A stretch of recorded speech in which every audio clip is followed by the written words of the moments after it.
En el extremo final del puente de arcoíris, el Bifrost, se encontraba el maravilloso árbol Yggdrasil, que unía todos los mundos en sus poderosas ramas.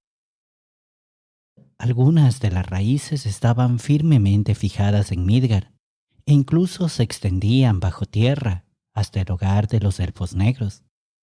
Algunas raíces se ramificaban en Jotunheim, donde los gigantes del hielo se esforzaban por arrancarlas, y una raíz se extendía a las profundidades de la tierra, a esa oscura región de los muertos donde gobernaba la terrible diosa Hela.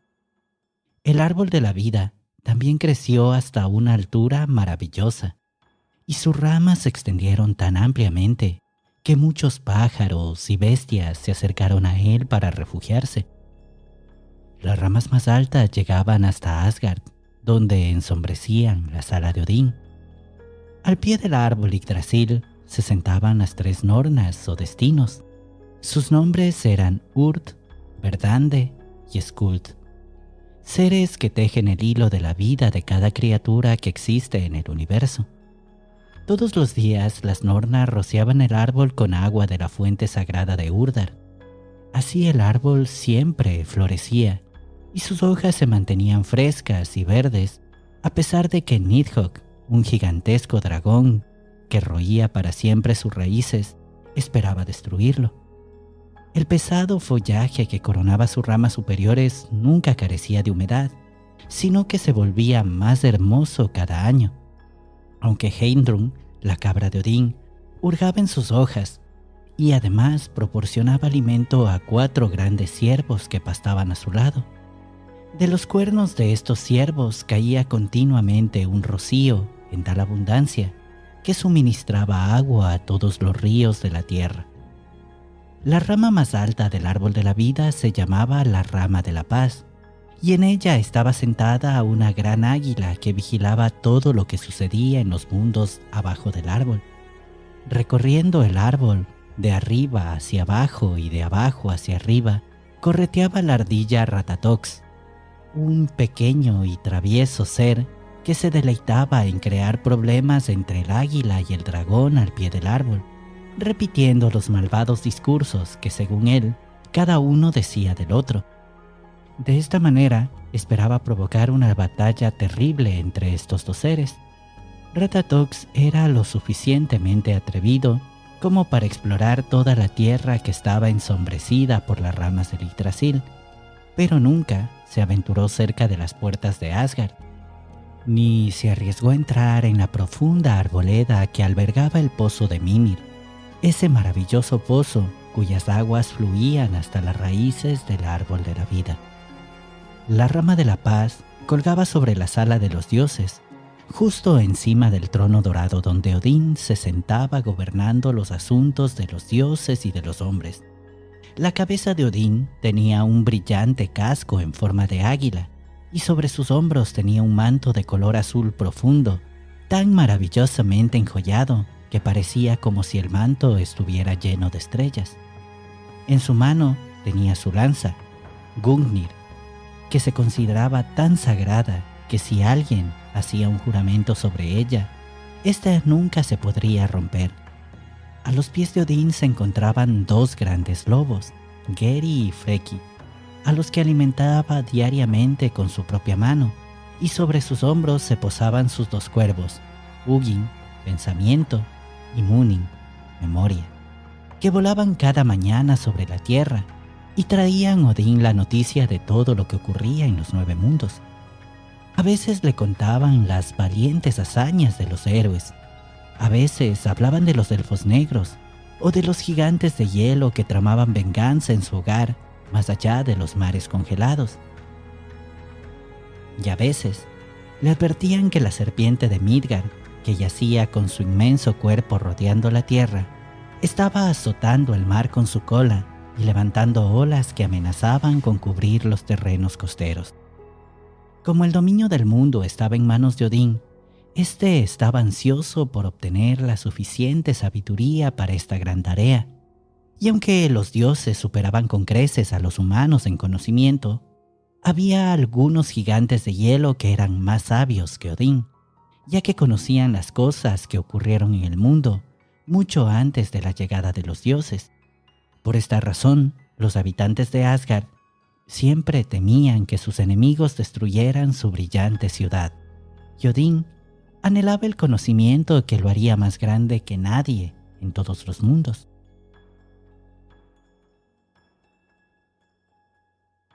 Solo había una manera de obtener la sabiduría que Odín quería, y era beber del agua que fluía en el pozo de Mimir. Nadie, excepto este viejo gigante, había probado el agua del pozo de la sabiduría, pero Odín sabía que sin ella nunca podría aprender de las cosas pasadas, presentes y futuras. Así que dejó a un lado su lanza y su yelmo, y montando su caballo de 8 patas, Sleipnir cabalgó sobre el puente del arco iris hasta la profunda arboleda, en cuyo corazón el viejo Mimir se sentaba a vigilar su pozo sagrado.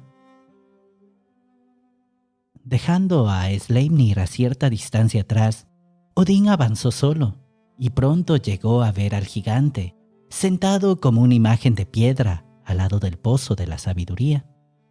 Mimir era tan, pero tan viejo, que parecía que se había sentado allí desde el principio de los tiempos, y mientras Odín estaba de pie en el bosquecillo poco iluminado, parecía ser la única cosa viva en toda esa vasta quietud.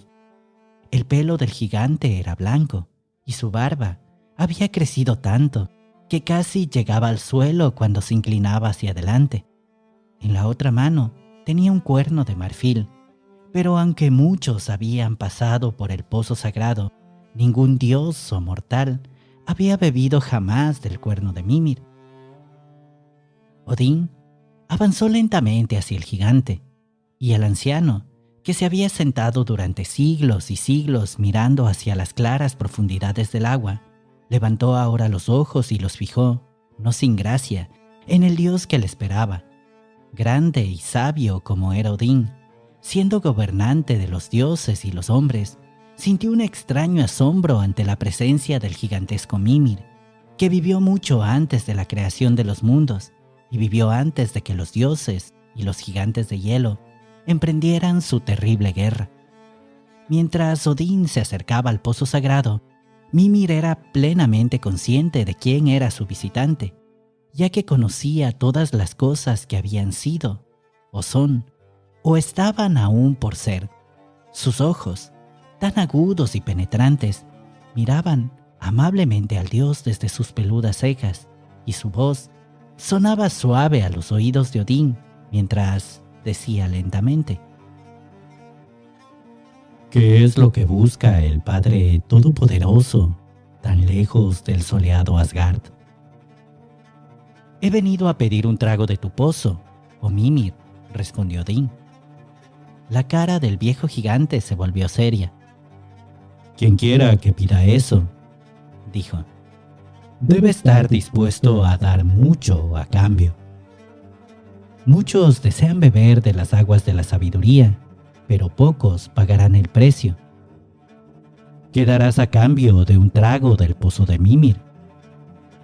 Odín dudó por un momento, y luego dijo audazmente: daré todo lo que me pidas. Ante estas palabras, Mimir le entregó el cuerno de marfil diciendo: bebe pues, y la sabiduría de los siglos será tuya.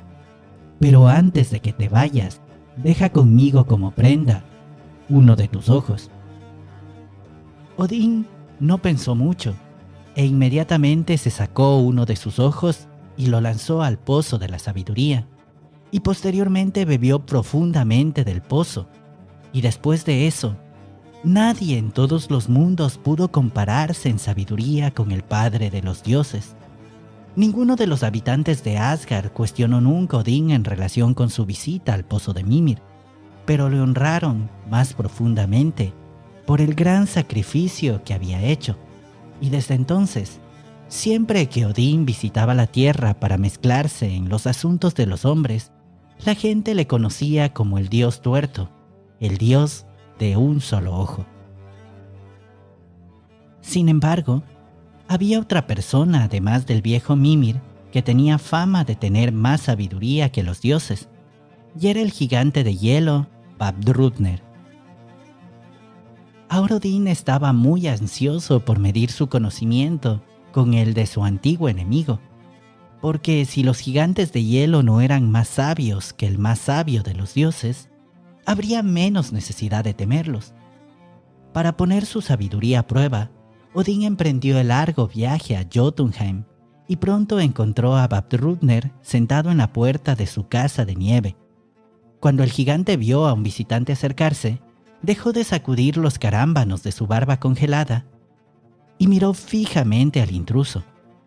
Odín se había disfrazado de viajero, así que Vafthrûdner no lo conocía y pensó que era otro tonto aventurero que había llegado a aprender la sabiduría a costa de su vida, porque la pena que el perdedor debe pagar en su lucha contra la sabiduría del gigante era la muerte.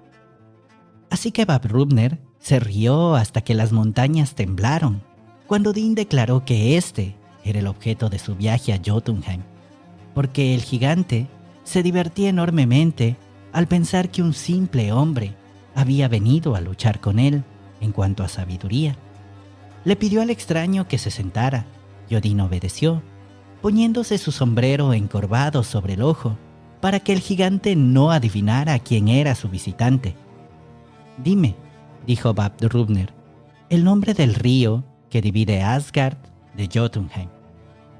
«El río Ifing, donde las aguas nunca se congelan», respondió Odín rápidamente. El gigante de la escarcha parecía sorprendido, pero solo dijo: «Has respondido correctamente, oh sabio. Y ahora dime los nombres de los caballos que tiran los carros de noche y de día». «Skinfaxe y Rimfaxe», respondió rápidamente Odín. Vafthrûdner se volvió y miró fijamente a este notable extraño que podía hablar tan fácilmente de cosas que se creía que ningún hombre sabía. Luego hizo muchas más preguntas, a las que Odín dio sin vacilar las respuestas correctas, y pronto el gigante de hielo comenzó a sentir miedo del extraño viajero que parecía saber más que los propios dioses. Ansiosamente hizo la última pregunta, diciendo: «Dime, oh grandioso, el nombre de la llanura en la que se librará la última batalla». Ahora, Vafthrûdner sabía que ningún hombre mortal podría responder a esta pregunta, así que esperó temeroso la respuesta de Odín. «En la planicie de Vigrid, que tiene cientos de millas a cada lado», vino la respuesta. Y en esto el gigante quedó helado. Comenzó a temblar de miedo porque su jactanciosa sabiduría había sido vencida. Y al final, alguien había llegado a Jotunheim y lo había derrotado. Ahora era el turno de Odín de hacer preguntas. Y Odín aprovechó para obtener de este sabio gigante un conocimiento de las cosas que ocurrieron mucho antes de que los dioses habitaran en Asgard. Aprendió todos los secretos que los gigantes guardaban con tanto cuidado, e hizo que Vafthrûdner le hablara del oscuro futuro desconocido y de los eventos que darían forma a la vida de los dioses y de los hombres. Tan ansioso estaba Odín por obtener la sabiduría deseada que olvidó cuánto tiempo había estado sentado al lado del gigante de hielo, escuchando mientras Vafthrûdner le hablaba de la época en que no había dioses y de la época en la que no existirían más dioses. El largo día se desvaneció y las curiosas estrellas se asomaron, y Maní, mientras conducía sus caballos por las colinas del oeste, se preguntó por qué Odín permanecía tanto tiempo en Jotunheim. Cuando el Padre Todopoderoso había aprendido todo lo que deseaba saber, se levantó y dijo: «Una última pregunta, oh Vafthrûdner, y por tu respuesta podremos juzgar cuál es el más sabio de los dos». ¿Qué le susurró Odín al oído a Balder mientras estaba en la pira funeraria? Cuando el gigante de hielo oyó esta pregunta, supo al fin quién era el que había estado contendiendo con él y respondió humildemente: «¿Quién, sino tú, Odín, puede decir las palabras que le dijiste a tu hijo? Tú eres el más sabio de todos». Así que Odín partió en el largo viaje de vuelta a Asgard, y los dioses se regocijaron con su regreso, ya que hasta ahora No se había conocido a nadie que luchara con Vabrubner y viviera para contarlo.